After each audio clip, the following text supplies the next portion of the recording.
How's everybody doing today?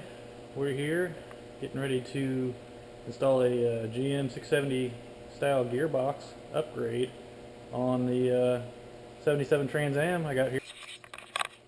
We use it for racing. I've had it since I was 15 years old.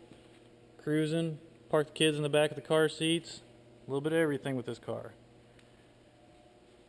Here you can see the, a little dark in here, but you can see the factory style gearbox.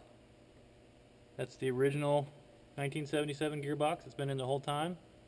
The racing, things like that, road course, it's getting a little bit sloppy, so we're going to do an upgrade.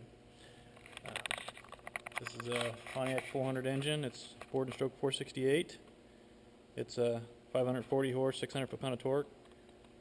And then the racing rubber and Rushforth wheels, putting a little bit of strain on the old gearbox.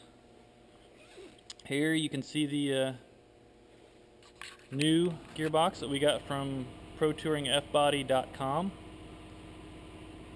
Comes with the new gearbox. He supplies a new rag joint to go along with the to match up with your stock column and everything. Here I've got two fittings that are made for this. These come from a company called Turn 1, and they're cut down for this box so they won't leak. I guess that's a common problem with these, is the most of these aren't cut down far enough here on the flange, so they don't seat enough, and they end up leaking once you get it all together and everything. We definitely don't want that. We'll do a couple updates throughout the deal, and I'll try to keep you up to date on what's going on so everybody knows how to do this. Dave from Pro Touring F Body sends a nice instruction sheet along with it.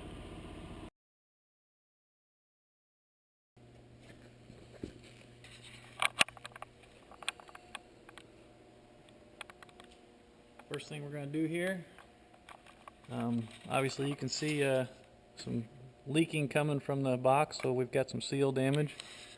Definitely a good thing we're replacing it, but we're going to get this nut off here and get this Pitman arm off here, get it disconnected, and then the second thing we're going to do is get this rag joint disconnected up here and get that off. After that, got 3 bolts here on the back side of the frame. Take these bolts out, and with any luck our box should come off there pretty easy. Obviously we're going to take the lines off up top. Alright, here we are. We got the old one out. It was a little bit of a fight. Some of these old Pitman arms don't like to come off. I actually had to use Pitman Arm Puller. Some of the lighter pullers definitely aren't going to get the job done. I got this from AutoZone for 15 bucks. Did the job easily. Here you can see some of the differences.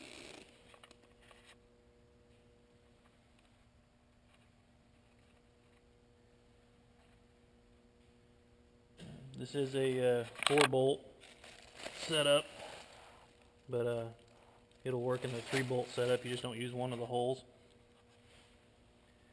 And up on the car here,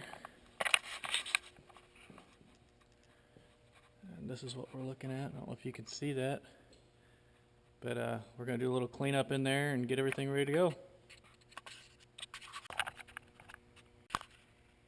Alright, here we are, we're back. Got the frame cleaned up. Got my 3 bolts back in and torqued. I believe it's 45 foot-pounds for the frame bolts back here. My Pitman arm is back on.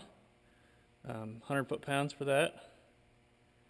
And I'm moving on to the lines and the rag joiner next.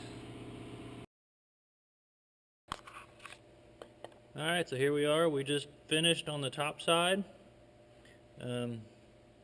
See my line going to the pressure side of the power steering pump.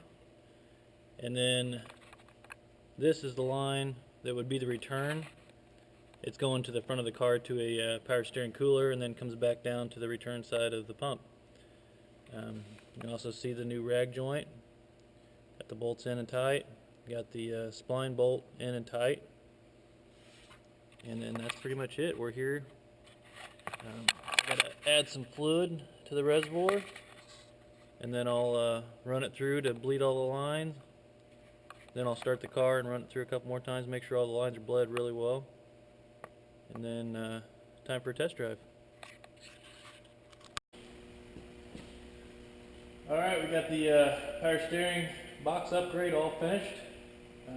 Everything's bled, works great. Right off the bat, you can tell a noticeably tighter steering feel. There's a little bit more resistance in the steering wheel. There's no play whatsoever in the steering at all.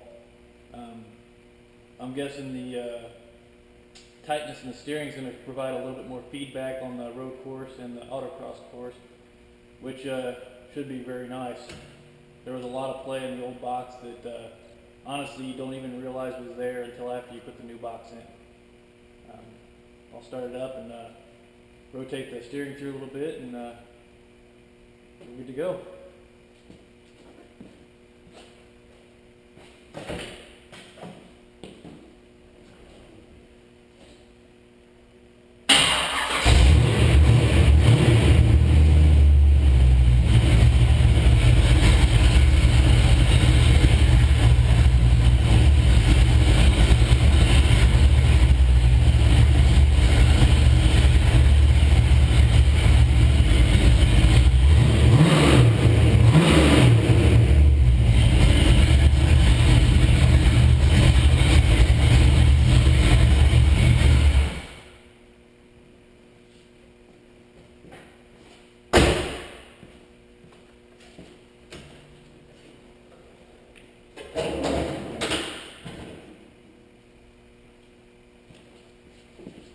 Alright, I hope this was helpful. I hope you enjoyed it.